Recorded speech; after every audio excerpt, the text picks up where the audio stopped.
Hi, everybody. My name is Darwin Roman, President and CEO of the Latino Chamber of Commerce. And I have the honor today of interviewing somebody very important. But give you a little bit of insight of the Latino Chamber of Commerce and its function. Three of them are the main ones. The pillars is number one, education. Number two, resources. And number three, advocacy. And advocacy is where we lean in the responsibility of learning about local policy and how they affect our membership and our business community at large. And today, like as I mentioned, I have the honor of interviewing a friend, a father, dad, somewhat of a great golfer, I'm understanding, a local real estate professional, current councilman as well in the town of Roselle Park, Mr. George Casalins. George, welcome. Thank you, brother. Happy Thank to have you here today and have a conversation about Sure. what you're looking to do in the town of Roselle Park. Dude, you make me sound great. I'm not that great at golf, but everything else I'm pretty good with. So appreciate it, man. Thanks, Darwin, for having me here. I'm very excited for this conversation. Sure. I think it's much needed. And congrats to you to really kind of bring some value to your community and your business membership, because I think we need more of that. Education is huge. So awesome, man. Agreed. Good to be on. Agreed. Yeah. So we'll dive right into it. You've been on the council now for 60 days, but you've been a business owner in the real estate world for much longer. Sure. How does that real world, we'll call it experience, change how you approach your seat at the council table? Tell me about that. Yeah, sure. So I think it's closer to 4 months now I've been on council, since December, and business owner for 12 years in real estate. A couple years before that when I was doing some private work. It's definitely a night and day type of thing, right? So my background when I went to college was government. So I did political science, government studies, all that. And so I learned everything about government. I was fascinated by it. I wanted to be an attorney. So that was really where I got started. All right. But then I started working in government. It's like they don't reward merit. They don't reward hard work. It's all based off of seniority.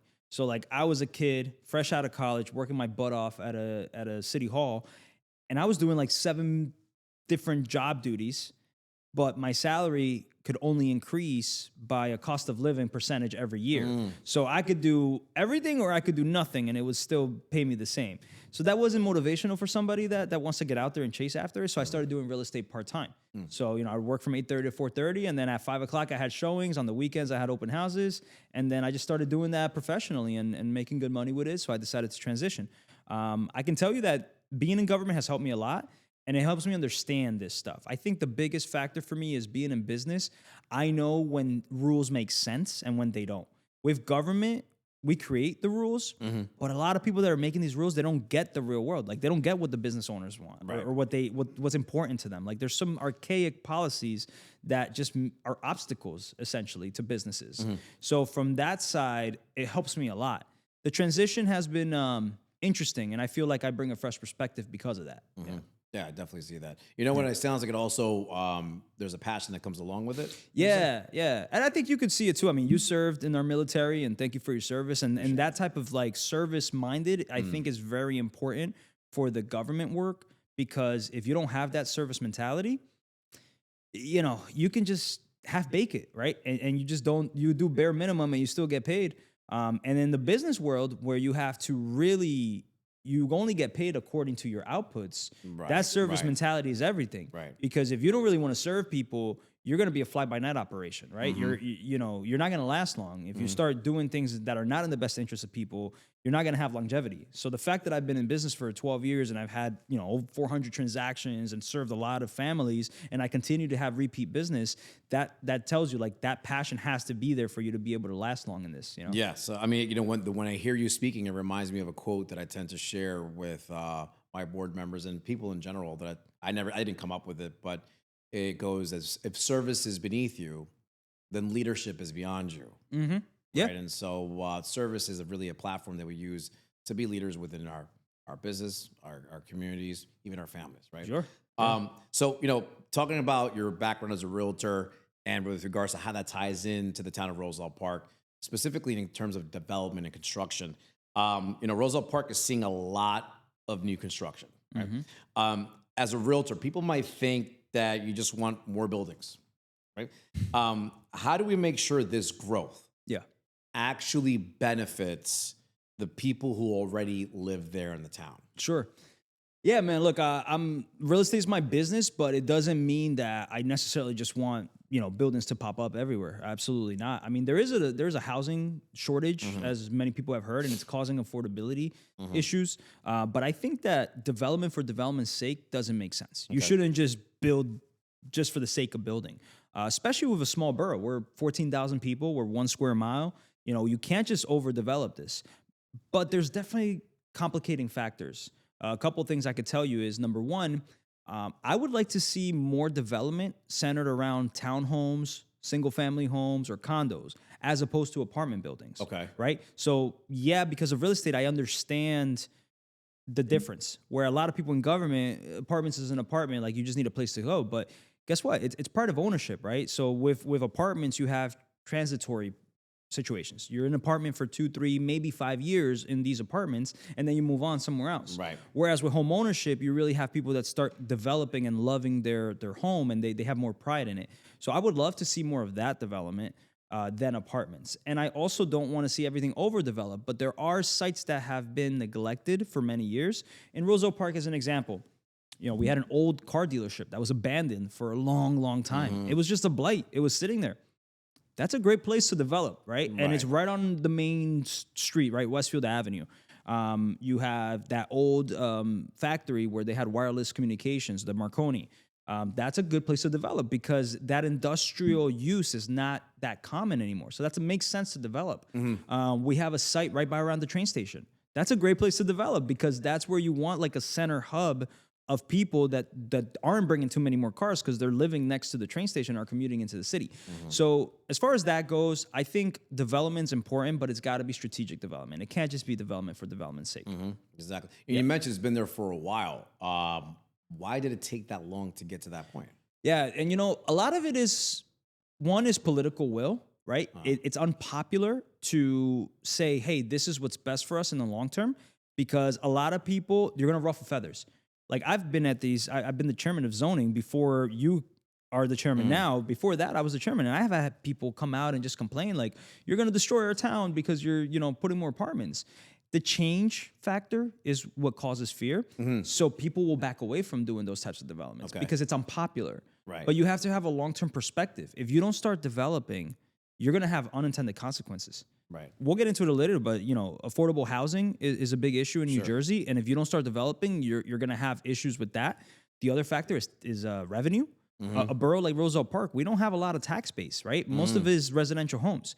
So when prices go up, which every year they do, then where's that money coming from? It's going to be from the homeowners, or you got to create new methods of revenue. So I get why people didn't develop. For decades, Roselle Park didn't develop. Those garden apartments you'll see on Westfield Avenue, those were developed like in the 60s. That was probably the last time the Roselle Park was developed, until you had a change in administration that had a little bit more foresight and had a little more vision to make those types of things happen. That's why. And going into it, so taxes, fear, right? Like leads to another question here. So we hear a lot about pilot programs, right? Which is payments in lieu of taxes. Is that correct? Yeah. Got that right? Yep. For these new buildings, some say they are tax break for developers. Sure. Right? Is that true? And how does it help Roselle Park? Yeah, that's a great question because it's a complicated topic, and a lot of people just kind of like Google it, and it's like, oh, you're paying instead of paying taxes, like you're getting a break. I'll tell you a couple of things, and I can give you data that'll help. Please. So the first thing is, typically when you pay your taxes in Roselle Park, your tax bill, about a third of that goes to the municipality, a third of it goes to the schools, and a third of it goes to the county, right? So we have 3 different entities that partake in that revenue. And with a pilot, you essentially get 95% of the money that they pay yearly is coming to the borough instead of splitting it with the county and the schools.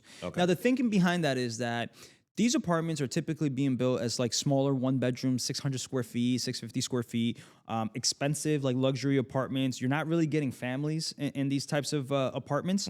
And because of that, you're not impacting the schools. And therefore, that's why that revenue comes to the borough. So give you 2 examples. We have one building right across the street from the high school in Roselle Park. The taxes that used to be 4 separate lots. It used to be a pool company. It used to be a lumber supplier. All right. Those 4 lots together paid about $40,000 a year in taxes. All right. Okay. Now, of those $40,000, the borough would get like $12,000 a year. Okay. Okay.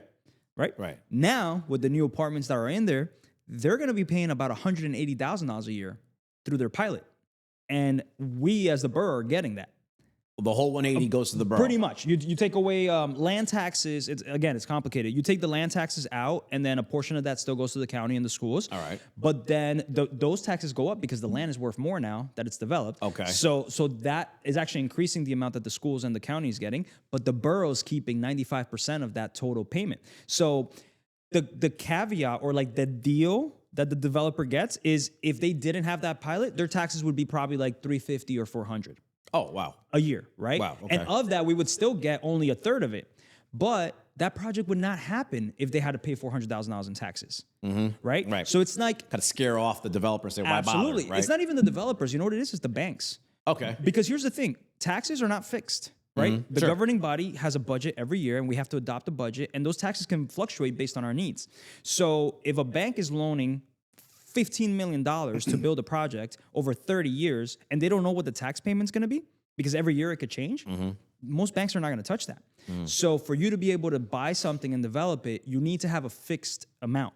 So a pilot is essentially a set percentage of your revenue. So let's say you get 11% of whatever you collect in rents is what you have to pay that year as taxes. Well, it might change because the rents could go up or down, but at least it's a percentage of revenue, not a random number. So that's how like a pilot sounds like a deal, because instead of paying $350, you're paying $180. But you were never going to pay the $350 because you just wouldn't build it. And the reality is we were getting $40,000, of which the borough used about 12. Now we're getting $180,000, which we're probably getting about 170. Wow. So it sounds like if it's a deal, but it's not. If anything, it's a big deal for the borough. Right. The borough Huge really deal. wins there. Right. Absolutely. I mean, what would you say some of the fears still with the residents about? Maybe you still talked about schools. I mean, Yeah. so now there's more apartments. I mean, there are more families not coming in, more kids coming in. Sure. So that's a common fear when development first starts. I can give you an example with Rahway, because I used to be on the Rahway redevelopment agency when I lived there. Okay. And so we had a lot of apartments. We had like 1,500 apartments under construction in downtown Rahway. And Rahway's been developing for probably 25, 30 years. Since the 90s, they really started with the Transit Village. Sure, so they've been building a lot in Rahway for 30 years. So if you want to look somewhere, look at Rahway. It's a very similar municipality, right? It's it's bigger than us, both with geographic land and also population, but it's got a train station, it's got a small downtown, it's got a population that was relatively unchanged for many decades. And you're not seeing an impact to the schools because you're not really getting a lot of kids from these apartments. They're luxury apartments. You're getting mostly commuters. You get like me and you, maybe 10 years ago, could have split an apartment together because we worked in the city. We're in the city. You got one bedroom, I have the other bedroom. Young people, you're getting a lot of young professionals that commute into the city to work, and you're not getting really a lot of it. Right. I looked at the data, so I checked with the schools, and they have, as far as enrollment in the Roselle Park School District, over the last 3 years, enrollment's been going down. Enrollment's been consistently. going down. Down. There's less kids in the schools now than there was 3 years ago. And every year it's gone down a little bit in the last 3 years. Oh, okay. So, and it's been around like 2000, right? So it's like 2070 something, then it was like 2030 something. This year, I think it was 1,970 So under 2,000 something. kids. Under 2,000 kids in the schools. So Okay. overall, people are having less kids. This is just like a thing, right? Things well, are expensive, dude. okay. That Right? makes sense. Yes, Things sure, are sure, expensive. sure. So people are having less kids right now. Our population in Roselle Park is aging. So Right. overall, Okay. enrollment's Right. been going down. So that's a fact. You can check that. You can check with the schools. There's been less. And we've had the apartments now for years, right? So we've had the first Meridia project opened up. That was like 200 and something apartments. Then we had the second phase. Right now we have the big Meridia is online. They're at 75% occupancy already. They have the first two Meridias are 97 and 98% occupancy already. The first part of my place, which is like 200 units, they're at 95% occupancy. Wow. The second phase of my place is at about 20% occupancy. You got Veranta, the one across from the high school. That one's at 65% occupancy. So these apartments are filled. They're filling up. Not Right. 100%, but for the most they're part, they're getting there. filling. The total number was like 2% of the entire school population is coming from the apartments. 2%. 2%. It's not many. And the important thing to note, too, is that they're not all going into one classroom. right? So you might have a kid that's in kindergarten, another one that's in second grade, someone that's in high school, right? So it's spread Right. out. So it doesn't impact the schools in a way that you would think. If you added 50 kids to one classroom, obviously that's Okay, a sure. problem. Right, that'd be a So problem, yeah, so that's really that's the realistic impact. That being said, we should plan for the future. As the population grows, which decade by decade, Roselle Park hasn't grown too much. Over the last 30 or 40 decades, we haven't grown too much in population. Now you have 1,000 more units coming in. They're not kid-friendly units. They're small. They're expensive. They're more conducive to young professionals. But you should plan for this, right? Population is growing in New Jersey. We're the most densely populated state in the country. Sure. So we should be talking about what we're going to do with the schools, additions to the schools, potentially new. That's not my side, right? I'm on the borough. That's more on the Board of Ed side. But presently, that is not an issue, and we don't see it. We see experience from Rawway and what they've had to deal with. They haven't had an overcrowding issue because of the buildings. It just doesn't happen. So factually, the data doesn't support that. Right. But with these also these new tenants, we'll say, coming into the town, how do you feel also there'd be economic impact? Sure. Plus or minus, so to speak, Yeah, to the downtown? Or Yeah, so I mean, there's different components to it, right? These people living in these apartments generally make a lot more money than what we've seen. And the reason is because of the criteria for the apartments. Typically, you need to make 2.5 times to 3 times the monthly rent as income. So if your apartment is being leased out for $2,500 a month, then you're required to make at least $7,500 a month. All right. Okay, got So it. that's almost $80-something thousand a year, right? The downtown income levels in Rawway are significantly higher than the rest of the city. And we're going to start seeing that now in Roselle Park as well, because the rents are expensive. I mean, some of these people are paying in rent way more than some people are paying in their mortgages. Okay, right. Right. So the income that's coming into the town is higher, which is great because you need walking wallets, is what they call them. The people that walking have, wallets. Yeah. So there's a couple of things I learned in government working with like special improvement districts. Sure. Walking wallets and DINKs. DINKS. Dual income, no kids. Dual Did I get income, that? no Yeah, kids. Yeah, Yep. yeah. So you got essentially a lot of young professionals Right. that have dual incomes, but they don't have kids kids. yet, so they don't have those childcare Yet. expenses. Yeah. Right. And they have disposable income. So what happens is they partake in the local businesses. So you'll see the local places benefit, the local restaurants, the local coffee shops, if we have whatever stores, they typically frequent the local. Now, it's a chicken or the egg kind of concept. If you don't have, maybe you don't have the businesses now, but now that you start getting the income and the people that are patrons or can be turned into patrons, then you start opening the businesses because they're there. But it's Right. also hard to attract people to come to your downtown when you don't have the businesses. Sure. And that's where some of the government coordination comes into play.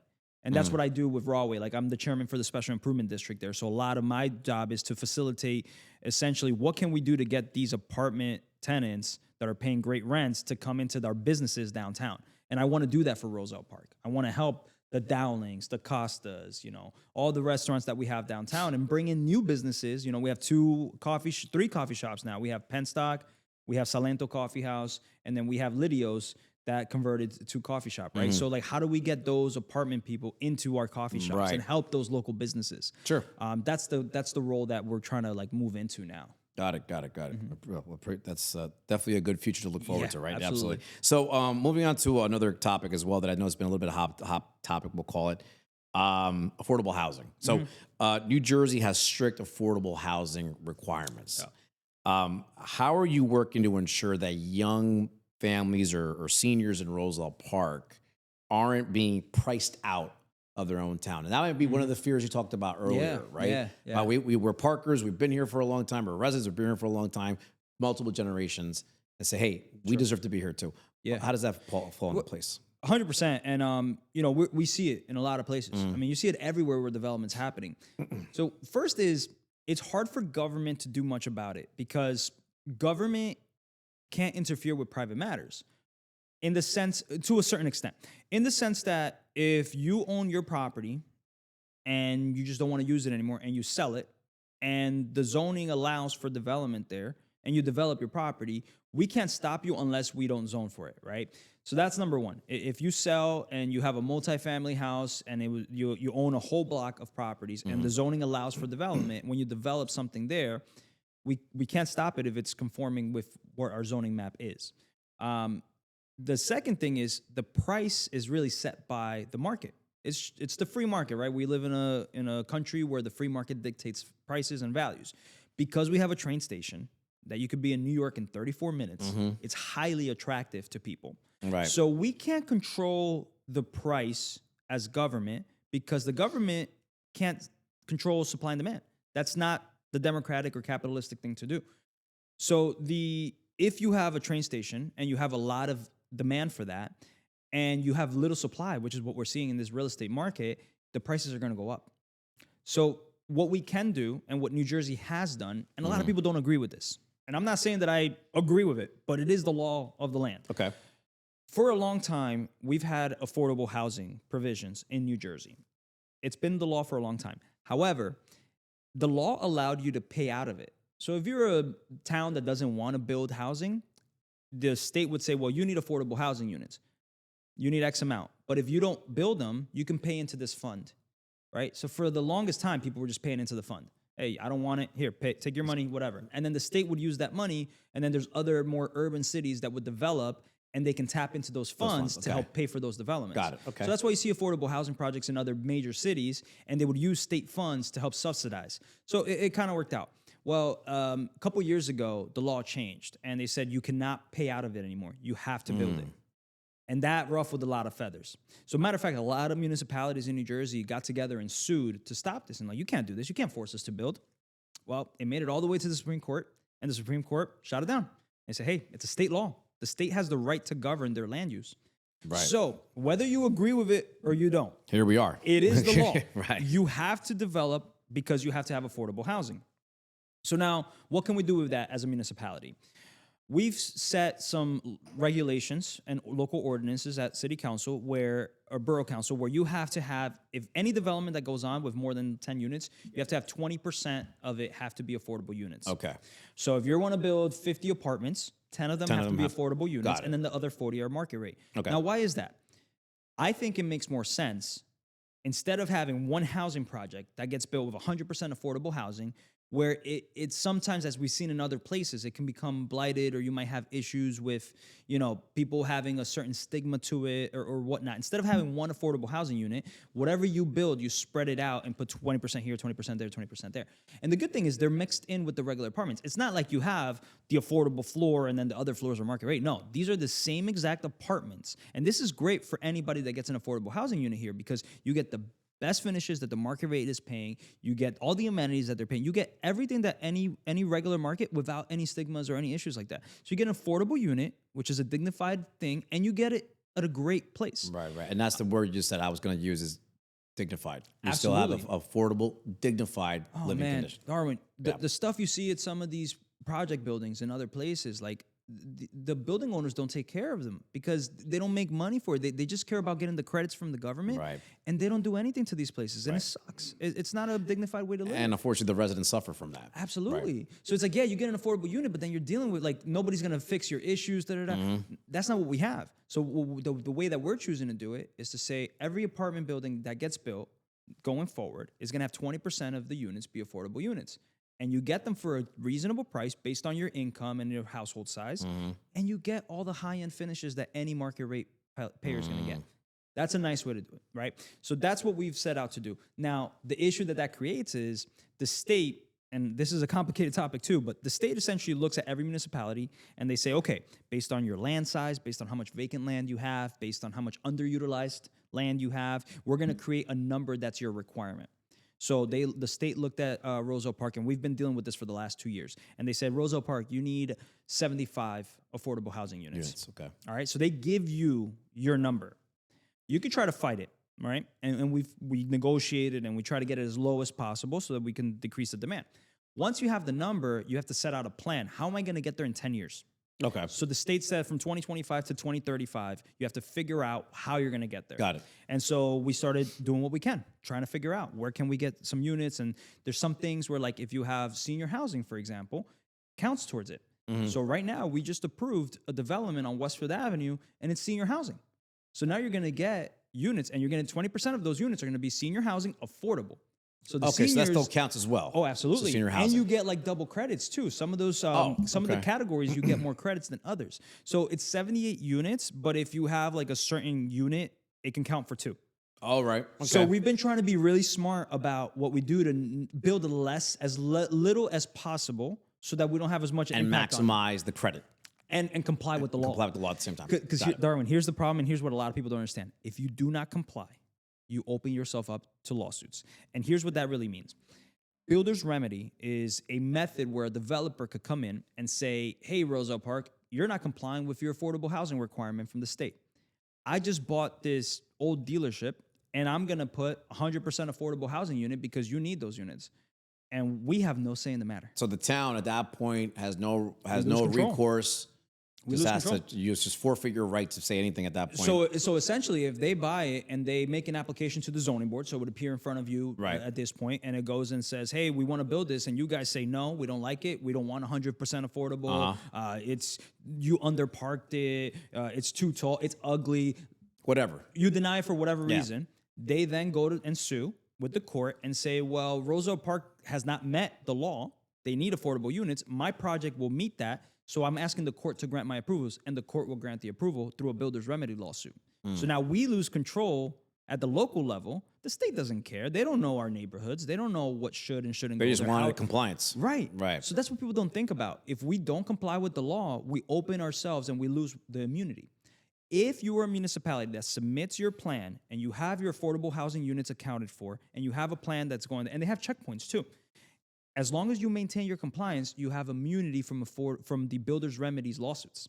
So presently, Roselle Park has worked really hard to submit that plan, got it approved, went to court, did everything. We are good. We are immune from builder's remedy lawsuits right now because we have these projects that we're working towards. So I know there's a lot of people that don't want the apartments, and I get it, right? Like there's a fear of change and everything. But Darwin, I'll just say we're the densest populated state in the country. Right. We have a New York City train line. So there's a lot of demand for it. And the population is growing overall. It's inevitable that development happens. So we might as well take it and do it in a smart way and get ahead of it. That's what we're doing. Right. And in the same time, we're helping people out with taxes. I mean, right now we're expecting $1.5 million in revenue from the apartments this year. And then for next year, we're about 1.8, maybe 1.9 with the rise in rents. So imagine if we didn't have those apartments, that $2 million would be coming from homeowners. The homeowners tax. Yeah. Where else are we going to get the money from? Right. Exactly. We don't have a lot of industry, a lot of commerce, right? We're a small borough. Right. Most of it is residential. So, our salaries go up every year for employees, right? We have a lot of employees at Borough Hall. Our police officers, our clerical staff, our, public works guys, whatever. All of these things go up in price, and we have to maintain. Utilities are up like crazy. You know it. I mean, look at your bill right now. Your electric bill is higher. Yeah. Imagine being in a municipality that has buildings that we have to keep operational all the time. We have firehouses. We have police department. We have the municipal building. Sure. Right? That rises in cost for us. Gas is expensive right now. Right? Yeah. We have a fleet of vehicles. Right? So we pay for gas. So costs go up every single year. How are we supposed to get the money? So to not make every homeowner pay more in taxes, you need to come up with ideas to generate revenue. And so it's a perfect opportunity. You have an affordable housing requirement.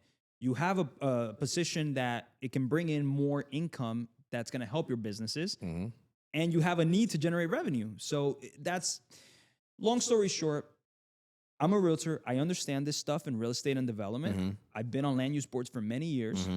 I have the private side and the government side. There's a smart way to do it, and there's a not thought out way to do it. Right. I feel like what I bring is the smarter way to do it. Yeah. And the team that I work with on Borough Council, for the most part, understands that. Yeah. It's hard to communicate because it's a complicated issue. Right. It really is. Right. And getting into our next and last question that I'll have for you is about your experience within the Special Improvement District and your positions that you've had as chair in Roselle Park, in Rahway. I mean, you said private sector and then now government. It's like I feel like I kind of see you as a dual character here between Bruce Wayne and Batman, right? You got both sides of it. Going into that part, what's your vision for helping? And this is now maybe being a little more on my side. Helping our Latino-owned small businesses transitioning from surviving Sure. to thriving as the town's population grows.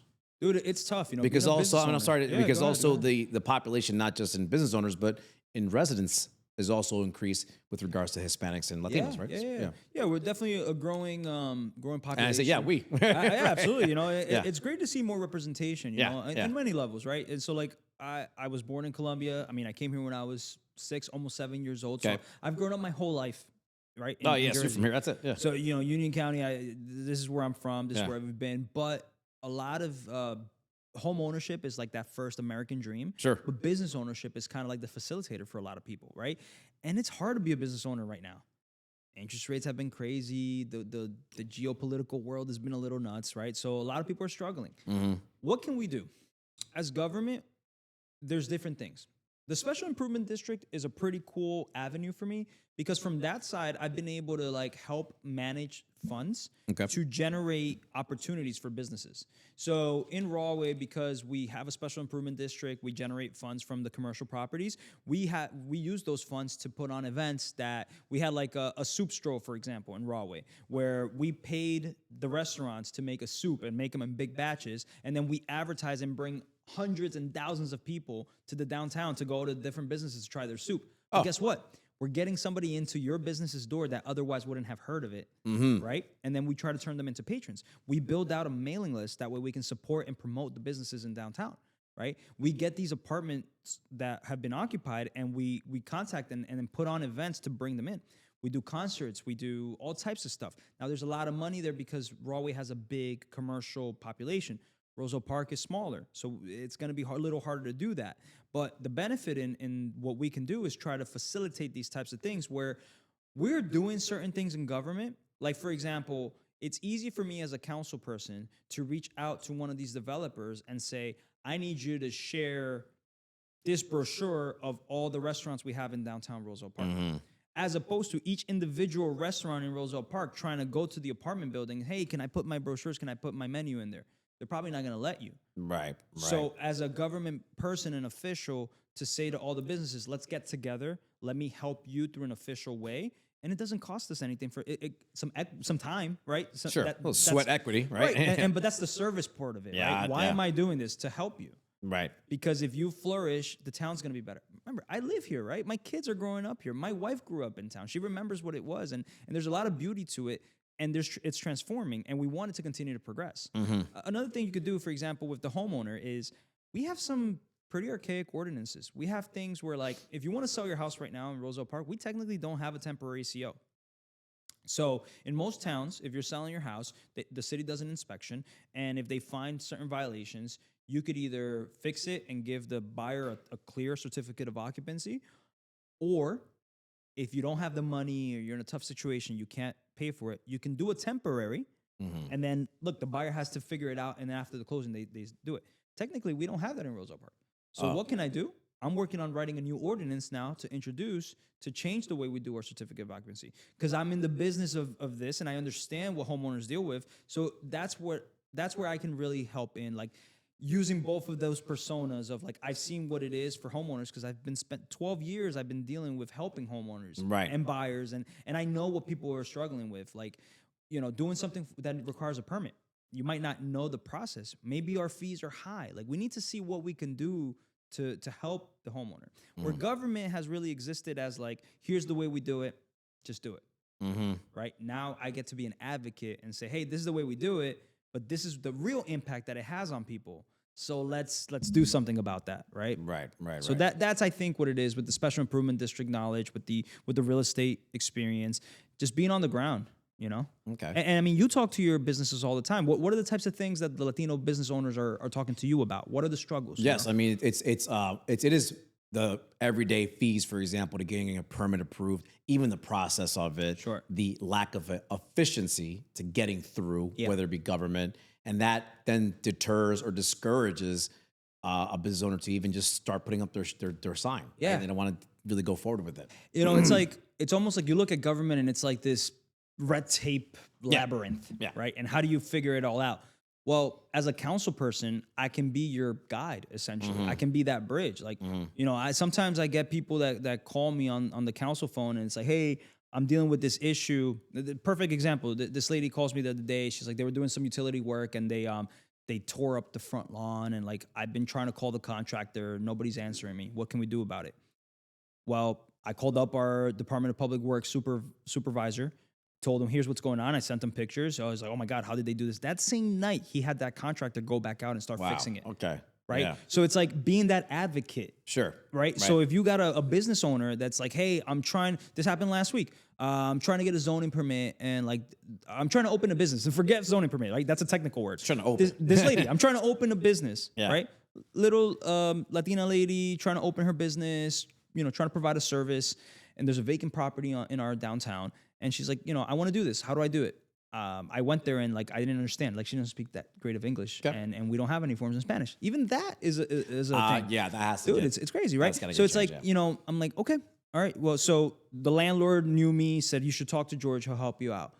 So I walked her through it. I said, look, if you do it this way, it's getting denied. If you do it this way, this is how you do it. Now, that means that you can't do this. So I explained it to her. I demystified it. I decodified it for her. Right. She applied and got the zoning permit approved. Oh, great. Right? So it's like being that liaison, I think, is probably the best way to do it. Sure. So as you sit with your businesses and you guys come up with these ideas of like, hey, it'd be great if we could do this. I'm the type of person, because I understand what you want to do and I have a position, I can help it put it together. Right. We were talking, you're doing a great event for the World Cup, right? Right. That's coming up with the Latino Chamber of Commerce, and that's awesome to do that. But that requires, if you don't own a property and you don't have the space, maybe you need to use public space for that. Right. You'd have to have somebody to help you to who's going to get guidance on process. that? Absolutely. Yeah. And even us as an organization can come across those obstacles with working with local governments and finding out what's the right steps to take. Sure. So we can move forward. And then on our end too, yes, part of it, I mentioned advocacy. Whenever we have a business owner reaching out to us for that same business owner to reach out to you would reach out to us also and say, hey, what do we do? Who do we speak to? Yeah. And so that's where also I'm glad we're having this dialogue, because this is the dialogue that has to happen more often, not just in Roselle Park, but in a lot of all 21 counties and multiple municipalities within those counties, having the dialogue within business organizations and government to be able to make sure they bridge the gap in communication so that things can move forward. Yeah. In a strategic way too. Yeah. It's got to benefit everyone, right? Yes. Like, there's certain level, like government is not a for-profit enterprise, right? We're not here to make a profit. So we should do things as efficiently as possible, as cheaply as possible, right? Like that's my number one thing. We have to be a steward of people's money, because we're talking about taxpayer money. You pay your taxes, I pay my taxes. Right. Anyone that lives in that municipality goes into this fund. And every single thing that we do from the municipality is using those funds. So my number one thing is being financially responsible. And as a business owner, I have to be fiscally responsible with my business. If not, my lights go out. Right. That's the way I'm treating the municipal budget. If you don't have that private sector experience, if you've never dealt with a budget and P&Ls and things like that, it's just numbers on a paper. Right. There's no consequence to it, right? So if I have to say, well, guys, we need X amount more money, let's just raise everybody's taxes, that might not impact you as much. As a business owner, I need to do this. Well, guess what? I'm the one that's paying for it. So I know that feeling. So we got to get creative. So like this year, I was on the Finance Administration Committee. So I've been working on the budget for this year. And it's like, all right, this is how much the departments are requesting. But this means that every household is going to have to pay hundreds of dollars more per household in taxes. Well, I don't want that. What can we do about it? Let's cut where we can, right? So I'm going through the budget, and the chairman of the committee is fantastic. He knows this stuff. He's been doing it for years. So he's like trying to find spots. Right. And then after we found everything we could trim, I'm like, all right, let's get creative. What money do we have and where, right?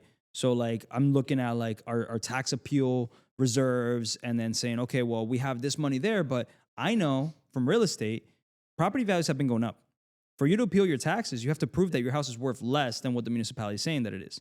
Because our assessment was done 10 years ago, pretty much every house is worth more. Right. So we have $1 million sitting in an account just in case we get a bunch of tax appeals, but I know practically we're not going to get those. So I'm like, well, what if we have more money coming in next year from the pilots because those apartments are now online, they're being rented, and that money's coming in. What if we use some of these funds that I know strategically we're not going to need this year, and then we'll recover that gap by the time that we need it? So these are the types of things where like that private experience really helps me out to help people in the public side of it. Yeah, excellent. George, this has been an enlightening conversation, and it went in depth, and I'm glad that we were able to have this dialogue because I feel that some of the topics that you covered today have been demystified, as you Yeah. mentioned, decodified, Sure. but also unwrapped and been more transparent. Yeah. And I think this could maybe pivot the mindset of some of the voters out there with regards to who will be the right person to be on this council. And so, in coming to the end of our segment here, any other words you would like to share to a person saying, okay, Sure. I heard what he said. What do I do? Sure. Should I vote for George or not? What do I do? Yeah. Well, look, Darwin, first of all, I appreciate the opportunity. Absolutely, Thank you for your time. This has been great. I mean, I talk about these things door to door as I'm talking to people. Yeah. And it's tough, right? It's a mouthful of things, right? So I love the fact that we get to put this on and, you can see it and go back to it. I have no delusions about, some people, they're not going to support just because they don't like the apartments. I can explain to you why we have to do it, right? And it's the smart and responsible thing. But if you don't like it, you don't like it, right? I am cognizant of that. But I got to respect the people who genuinely care to know. Because I was talking to somebody and, let me not get into it too much, but I was talking to somebody about essentially like their political beliefs. At the local level, Democrat, Republican, doesn't really matter, man. At the local level, we care about helping your neighbors out, keeping taxes low in a state where taxes are crazy, services, making sure your garbage is being picked up, your streets are cleaned, all that stuff. Snow removed, right? Right. And like these struggles, right? Like we've gone through a change in Roselle Park prior to me coming on. Like there was changes that were made, and we're dealing with some transitions. So nothing's gonna be perfect. So I get people's frustrations.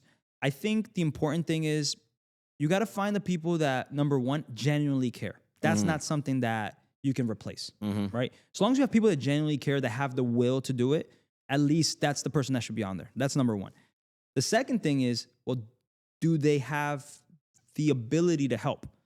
Because you might genuinely care, but if you don't have any ancillary knowledge to how to help, you might not do as much as possible. Right. So what I would posture to anyone is, I genuinely care. I live here. I've been here for almost 10 years. My wife grew up here. My kids are going to grow up here. I look forward to living here for as long as I'm alive. Sure. Right? Cool. And my kids are going to grow up here. And I want my kids to have those memories of Roselle Park that my wife has when she was growing up. Right. That small community, Sure. right? And it is going to get bigger, but the population just grows, right? But still, we want to preserve a certain character to our community, understanding and respecting the fact that we have to advance and grow and keep up with the times. So I'm vested in Roselle Park, and that's why I want to keep doing it. And my experience allows me to help in a way that I find unique, and you don't see it too often. Because in the private sector, dude, our time is money, right? So Absolutely. You really gotta care to spend this much time doing it for really no financial gain. You know what I mean? So that's kind of what I would leave it at is I care about Roselle Park. I have the tools I think are needed to help out.